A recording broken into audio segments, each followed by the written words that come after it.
Bienvenido a Palabra de Gracia, una transmisión de mensajes de libertad y esperanza. Creemos que la gracia del Evangelio de Cristo, tal y como este es presentado en la Palabra de Dios, es lo único que puede dar verdadera libertad de la culpa y condenación del pecado en medio de un mundo en decadencia. En esta ocasión escucharemos el mensaje La vergonzosa humillación del Rey de Gloria, por el pastor Sugel Michelén. Marcos capítulo 15, versículo 16 hasta el 21.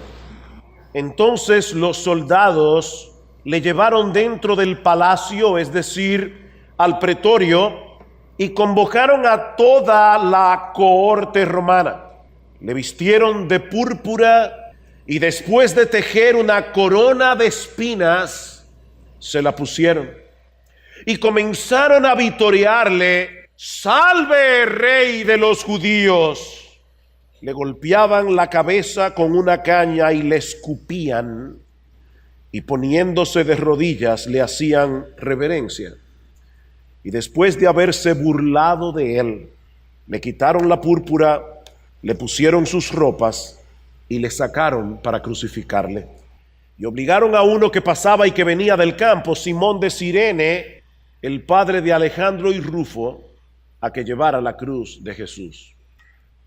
Cuando pensamos en la muerte de Cristo en la cruz del Calvario, lo que suele venir a la mente de muchos son los sufrimientos físicos que Jesús tuvo que padecer, desde la agonía del arresto hasta la crucifixión. Sin embargo, cuando nosotros leemos el relato de los evangelios, nos llama la atención que ninguno de los evangelistas se detuvieron a detallar minuciosamente los padecimientos físicos de Jesús. Por ejemplo, Marcos nos dice en el versículo 15 que Pilato mandó a azotar a Jesús antes de entregarlo para ser crucificado. Los romanos eran particularmente crueles al aplicar este tipo de castigo, para el que usaban un látigo hecho con tiras de cuero en las que se insertaban pedazos de metal y de huesos puntiagudos manejados por un experto que sabía cómo causar el mayor daño y el mayor dolor. Pero Marcos nos dice simplemente que durante el juicio civil Pilato ordenó que azotaran a Jesús. Más adelante, al hablar de su crucifixión, en el versículo 24, Marcos la describe con 3 palabras: cuando le crucificaron. Eso es todo. Cuando le crucificaron, se repartieron sus vestidos echando suerte sobre ellos. Esta forma de ejecución inventada por los persas, luego perfeccionada por los romanos, es reconocida aún al día de hoy como uno de los castigos más horrorosos que alguna vez haya sido inventado por la crueldad y el sadismo del ser humano. Pero Marcos lo dice en una forma tan escueta. No hay ninguna descripción detallada de lo que implican esas 3 palabras. Cuando le crucificaron. Como si el Espíritu Santo quisiera llamar nuestra atención a otros aspectos de la muerte de Cristo en la cruz. Y no es que debamos desestimar el dolor y la agonía que padeció nuestro Señor en todo el proceso de su juicio y de su ejecución. No, mis hermanos, los sufrimientos físicos que Jesús tuvo que padecer para salvarnos son sencillamente indescriptibles. Pero si salimos de este lugar simplemente sintiendo pena por Jesús, habremos perdido de vista lo más importante de esta historia: el significado redentor de sus padecimientos. Hay algo mucho más profundo aquí que el relato de una ejecución cruel y dolorosa, porque si bien es cierto que Marcos no menciona con detalles los sufrimientos físicos de Cristo, por alguna razón sí detalla su vergüenza, sí detalla su humillación. Ahora, antes de entrar en nuestro texto directamente, permítanme recordarles dónde nos encontramos en este momento. A partir de su arresto durante la medianoche del viernes, el Señor Jesucristo tuvo que pasar por 3 audiencias durante el juicio religioso y 3 audiencias más durante el juicio civil antes de ser condenado a muerte. Marcos nos dice en el versículo 15 que luego de haber intentado por todos los medios posibles evitar la condena de Jesús, Pilato decide cobardemente complacer a la multitud y entregarlo para que fuera crucificado. Sin embargo, por el capítulo 19 del Evangelio de Juan, sabemos que en este punto de la historia todavía Pilato tenía la esperanza de que si castigaba severamente a Jesús, la multitud probablemente sentiría pena por él y le dejarían soltarle. Así que Pilato, para poder provocar a la multitud a sentir compasión por Jesús, dejó el camino abierto para que los soldados que estaban en el pretorio desataran contra él todo el sadismo, toda la crueldad de la que es capaz un corazón dominado por el pecado. Y eso nos lleva a la primera escena de nuestro pasaje, que hemos titulado una grotesca parodia de homenaje real. Marcos nos dice en el versículo 16 que los soldados tomaron a Jesús, lo llevaron de nuevo al palacio, es decir, al pretorio, y una vez allí convocaron a toda la cohorte romana. La cohorte era una unidad militar compuesta por 600 soldados. Y aunque es muy probable que esa cohorte en el pretorio no estuviera completa, debemos suponer que el número de soldados que estaban custodiando el palacio durante la fiesta de la Pascua debía ser considerablemente alto. Estos soldados eran reclutados fuera de Palestina para que no tuvieran ninguna atadura emocional con los judíos. Eran hombres groseramente inmorales y sádicamente crueles. De manera que una vez dentro del pretorio, estos soldados decidieron tener un poco de diversión a costa de Jesús, convirtiéndolo en la caricatura de un monarca. Así que llamaron a todos los soldados que estuvieran disponibles en el palacio para llevar a cabo una grotesca parodia de coronación real. Ahora, hermanos, imagínense por un momento a estos soldados acostumbrados a ver a los césares en toda su pompa, viendo a Jesús en una condición absolutamente deplorable, casi desnudo, con la carne desgarrada por los latigazos, pretendiendo ser un rey, el rey de los judíos. Para ellos esto era el colmo de la locura. No podía haber otra explicación que el hecho de que Jesús era un lunático. Marcos nos dice que ellos convocaron a toda la cohorte para montar un circo, una comedia alrededor de las personas de Jesús. Por supuesto, lo que ellos no sabían es que en ese momento, al hacer lo que estaban a punto de hacer, ellos estaban cumpliendo al pie de la letra todo lo que Jesús había profetizado. Marcos 10, aquí subimos a Jerusalén y el Hijo del Hombre será entregado a los principales sacerdotes y a los escribas y le condenarán a muerte y le entregarán a los gentiles y se burlarán de él y le escupirán, lo azotarán y le matarán y 3 días después resucitará. Cada detalle de esta profecía se cumplió punto por punto. La burla, la humillación, los latigazos, la muerte y la resurrección. Marcos nos dice que lo primero que ellos hicieron fue vestirle con un manto de púrpura, el color de la realeza. Mateo nos dice en el texto paralelo que primero le desnudaron y luego pusieron sobre él un manto escarlata, que lo hacía perfectamente apropiado para la diabólica diversión de los soldados.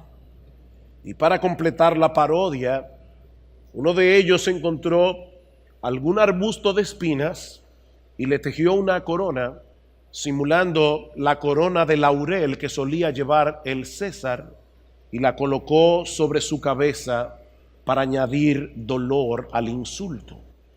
Mateo añade el detalle de que también pusieron en su mano una caña a modo de cetro. Estos hombres no escatimaron detalle alguno con tal de ridiculizar a ese que decía ser el rey de los judíos. Y allí estaba Jesús en medio de los soldados con el manto, el cetro y la corona. Pero la parodia apenas comenzaba. En los versículos 18 y 19, Marcos describe el homenaje que los soldados comenzaron a tributarle a Jesús luego de haberlo disfrazado de rey. Dice en el versículo 18 que comenzaron a vitorearle: salve, rey de los judíos. La palabra salve es un imperativo que significa regocijaos. Te saludamos con regocijo, oh rey de los judíos, y nos postramos delante de ti en sumisión. Y tal parece que a medida que aumentaban las burlas, así aumentaba en ellos la crueldad, el sadismo y el desprecio hacia la persona de Jesús. Versículo 19. Le golpeaban la cabeza con una caña y le escupían, y poniéndose de rodillas le hacían reverencias. Después de haber saciado su crueldad, dice Marcos que le quitaron el manto de púrpura para sacarlo de nuevo ante la multitud. Versículo 20 dice que después de haberse burlado de él, le quitaron la púrpura, le pusieron sus ropas y le sacaron para crucificarle. Mis hermanos, no hay palabras apropiadas para describir la agonía, la vergüenza, la humillación que nuestro Señor Jesucristo tuvo que padecer para salvarnos. ¿Hasta qué punto estuvo dispuesto a descender en su humillación al permitir ser tratado como una escoria humana? Es difícil imaginar el estado en que quedó Jesús después de ese suplicio, aún antes de llegar a la crucifixión. Miren, mis hermanos, es horroroso pensar que un ser humano cualquiera tenga que experimentar semejante humillación. Pero es 1000 veces más horroroso imaginar al Hijo de Dios siendo avergonzado y despreciado de ese modo. Pero como decíamos al principio, este relato no se escribió para que sintamos pena por Jesús. No, mis hermanos, este relato se escribió para que podamos tener un mejor entendimiento del Evangelio, para que podamos entender lo que Dios estuvo dispuesto a hacer para perdonar a pecadores culpables y mantener intacta su justicia. El Salvador de los pecadores tenía que sustituirnos en todo, aún en la vergüenza y en la humillación que merecen nuestros pecados. Jesús tuvo que sustituirnos en esa humillación. Como dice Juan Carlos Ray, hay un profundo significado en cada jota y cada tilde de sus sufrimientos. Todos fueron notables símbolos de verdades espirituales. Mis hermanos, quizás no hay ningún otro pasaje de las Escrituras que interprete con más precisión lo que sucedió ese viernes en la mañana que la profecía de Isaías 53. Escrita 700 años antes del nacimiento de Jesús. Fue despreciado y desechado de los hombres, varón de dolores y experimentado en aflicción. Y como uno de quien los hombres esconden el rostro, fue despreciado y no lo estimamos. Ciertamente Él llevó nuestras enfermedades y cargó con nuestros dolores. Con todo, nosotros le tuvimos por azotado, por herido de Dios Dios y afligido, mas Él fue herido por nuestras transgresiones, Él fue molido por nuestras iniquidades. El castigo por nuestra paz cayó sobre Él, y por sus heridas hemos sido sanados. Todos nosotros nos descarriamos como ovejas, nos apartamos cada cual por su camino, pero el Señor hizo que cayera sobre Él la iniquidad de todos nosotros. El Señor hizo que cayera sobre Él la iniquidad de todos nosotros. Fue la voluntad de Dios el Padre, y por supuesto fue también la voluntad de Dios el Hijo. Él vino voluntariamente a cargar con nuestra culpa y a cargar con nuestra vergüenza. Era necesario que Cristo sufriera lo inimaginable y que fuera avergonzado lo inimaginable, porque eso es lo que tú y yo merecemos por nuestros pecados. Dice Pablo en Gálatas capítulo 3 que Cristo nos redimió de la maldición de la ley, habiéndose hecho maldición por nosotros, porque escrito está: maldito todo el que cuelga de un madero. Cristo llevó nuestra maldición con todo lo que eso implica. Él tuvo que ser humillado y avergonzado para que nosotros pudiéramos ser recibidos en la presencia de Dios. Él tuvo que ser desnudado para que ahora nosotros podamos ser vestidos con el manto de su justicia perfecta. Él tuvo que ser coronado con una corona de espinas para que nosotros podamos recibir delante de Dios una corona de gloria. Como dice Frederick Lehigh, en la corona de su deidad, Cristo solo podía decir al ladrón moribundo que seas maldito. Pero en la corona de espinas, Él puede decirle: hoy estarás conmigo en el paraíso.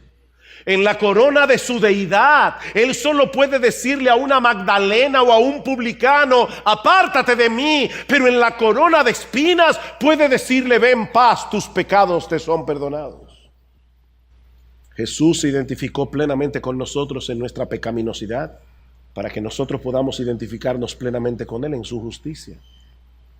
Al que no conoció pecado, por nosotros, por causa de nosotros, a favor de nosotros, Dios a Él lo hizo pecado, para que nosotros fuésemos hechos justicia de Dios en Él. Pero ¿saben qué, mis hermanos? Aún estando en ese estado de debilidad, Cristo seguía siendo un poderoso Salvador. Y eso nos lleva a la segunda escena de este relato, que hemos titulado Un encuentro providencial camino al Calvario. Una parte del suplicio al que los romanos sometían a los que iban a ser crucificados es que ellos debían cargar su cruz hasta el lugar de la ejecución. Pero era tal la debilidad de Jesús que los soldados tuvieron que obligar a un hombre llamado Simón para que la llevara por él. Versículo 21, y obligaron a uno que pasaba y que venía del campo, Simón de Cirene, el padre de Alejandro y de Rufo, a que llevara la cruz de Jesús. Jesús había pasado la noche en vela, había sido cruelmente torturado, había perdido mucha sangre, tenía las espaldas completamente laceradas. Era imposible para él, humanamente hablando, cargar con el peso de la cruz. Así que los soldados escogen a uno entre la multitud, aparentemente al azar, y obligarlo a que hiciera ese trabajo. Pero quiso la providencia divina que este hombre fuera Simón.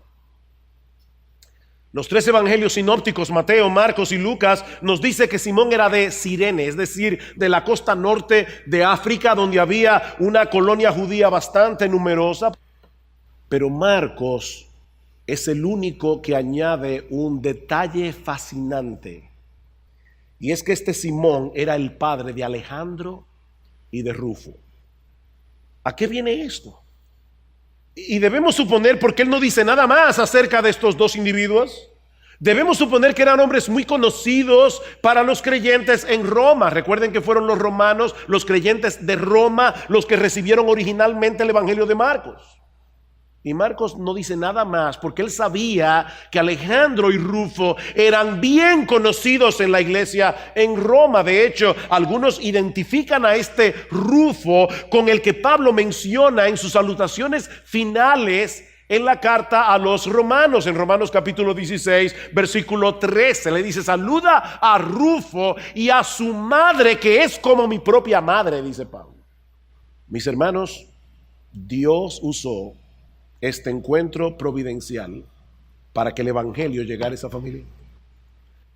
Mis hermanos amados, nuestro Dios sigue siendo soberano. Aún en esos momentos cuando tenemos la impresión de que las cosas se han salido de control, como ese viernes en la mañana cuando los soldados decidieron montar este espectáculo en torno a la persona de Jesús, nuestro Dios sigue siendo soberano y Jesús sigue siendo un poderoso Salvador. Y ahora yo me pregunto, hermanos, ¿qué aprendemos de esta historia? ¿Cómo debemos reaccionar al exponernos a un relato como este de los evangelios, de lo que sucedió en ese momento previo a la crucifixión de nuestro Señor Jesucristo? Bueno, en primer lugar, esta porción de las Escrituras no debe movernos a sentir pena por Jesús, sino más bien a adorarle con reverencia y gratitud por su determinación a soportar con paciencia esta vergonzosa humillación por amor al Padre y por amor a los suyos. Deberíamos adorar a Jesús, no tenerle pena. Dice el autor de la carta a los Hebreos, en Hebreos capítulo 12, que fue por el gozo puesto delante de él que Cristo soportó la cruz, menospreciando la vergüenza.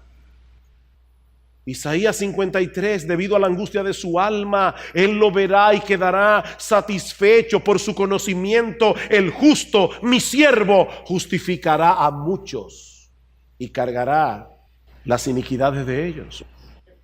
Por el gozo puesto delante de él, Cristo menospreció la vergüenza por amor a ti y a mí. No sientas pena por Jesús. Póstrate más bien en profunda reverencia y gratitud por lo que Él estuvo dispuesto a soportar para salvarnos.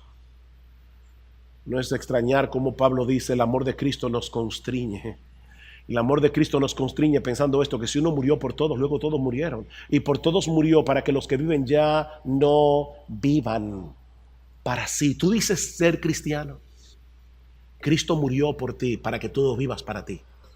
Si no, por favor, no digas que tú eres cristiano. Cristo murió por ti para que tú no sigas viviendo para ti. Pero este relato nos enseña también cómo debemos esperar en Dios en medio de la vergüenza y la humillación. Esa es la aplicación que el apóstol Pedro nos presenta en su primera carta, pensando en un pasaje como este que acabamos de leer y de estudiar. Dice el apóstol Pedro en el capítulo 2 de su carta: pues qué mérito hay si cuando pecáis y sois tratados con severidad, lo soportáis con paciencia. Pero si cuando hacéis lo bueno sufrís por ello y lo soportáis con paciencia, ¿esto haya gracia delante de Dios? Ahora escucha, cristiano, escucha, porque para este propósito habéis sido llamados.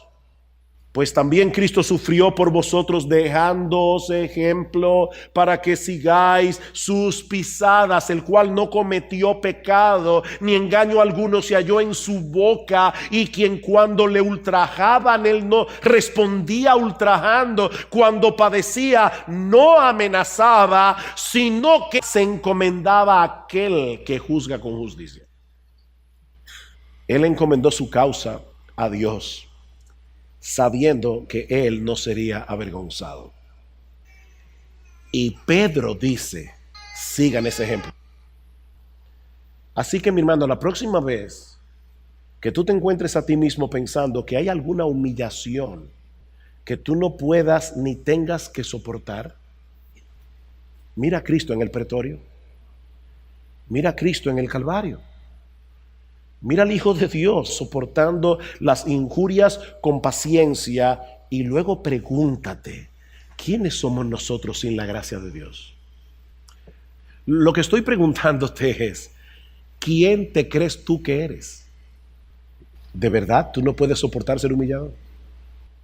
¿De verdad tú no puedes soportar ser avergonzado? Si al dueño de la casa le llamaron Belcebú, ¿Cuánto más a los hijos? A Cristo le llamaron hijo de fornicación. Él fue humillado todo el tiempo. De verdad, mi hermano, ¿quién te crees tú que eres? ¿Quién me creo yo que soy? ¿Eres capaz de decirle a Dios, Señor, yo sé que soy un gusano del polvo, pero no quieres que nadie te trate como un gusano? Porque a Cristo lo trataron como un gusano.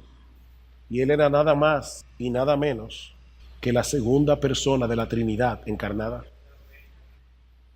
En tercer lugar, este relato es una poderosa motivación en nuestra lucha contra el pecado. Mis hermanos, déjenme decir esto bien claro. Si bien es cierto que Cristo nos libró de ser avergonzados cuando nosotros tengamos que comparecer ante el tribunal de Dios, eso no quiere decir que Él vino al mundo y murió en una cruz para que nosotros ya no sintamos vergüenza por nuestro pecado. Hay un pasaje en Jeremías donde el profeta dice del pueblo, ellos ni siquiera saben tener vergüenza.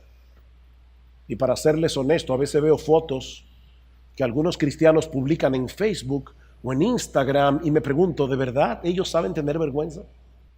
Mira, mi hermano, cuando estés en medio de la lucha con esos pecados que te parecen tan seductores, con esos pecados que te atraen profundamente, recuerda que fue por esos mismos pecados que Cristo tuvo que pasar por esa vergonzosa humillación y luego padecer en la cruz el completo desamparo del Padre por esos mismos pecados. Oh, mis hermanos, de verdad debemos orar que el Señor nos ayude a ver nuestros pecados a la luz de los sufrimientos de nuestro Salvador, para que tomemos la determinación de darle muerte a nuestros pecados en dependencia del Espíritu de Dios. Y finalmente, si tú estás aquí sin Cristo en esta mañana, mi amigo, mírate en el espejo de los líderes religiosos de Israel, mírate en el espejo de los soldados romanos, para que puedas percibir tu necesidad de salvación. Nosotros podemos ver a los judíos o a los soldados romanos y pensar que no seríamos capaces de hacer eso con Jesús, de haber estado allí ese viernes en la mañana. Pero ¿sabes qué, mi amigo? Si bien es cierto que no todo el mundo manifiesta su pecaminosidad de la misma manera, lo cierto es que todos nosotros nacemos en enemistad contra Dios. Mi amigo, la Biblia dice que todos nosotros nacemos en enemistad contra Dios. Eso significa en la práctica que nosotros no queremos someternos a la autoridad de Dios, nosotros no queremos depender de Dios porque no queremos que Él se lleve la gloria. Esa es la acusación de Pablo en Romanos 1 contra la raza humana. Dice que los hombres, viendo la evidencia, no quieren llegar a la conclusión de que existe Dios para no tener que adorarle ni darle gracias. Mi amigo, ven a Cristo ahora, porque todavía estás a tiempo de someterte con gozo al Rey Jesús para el perdón de todos tus pecados, para disfrutar gratuitamente por gracia del don de la vida eterna. Mañana puede ser muy tarde. Hoy es el día aceptable. Ven a Cristo hoy. Humíllate. Reconócele como Rey de Reyes y Señor de Señores. Y recibirás la bendición del perdón de todos tus pecados y del don de la vida eterna. Gracias por escuchar su espacio Palabra de Gracia. Si desea este y otros mensajes, visite nuestra página radioeternidad.com.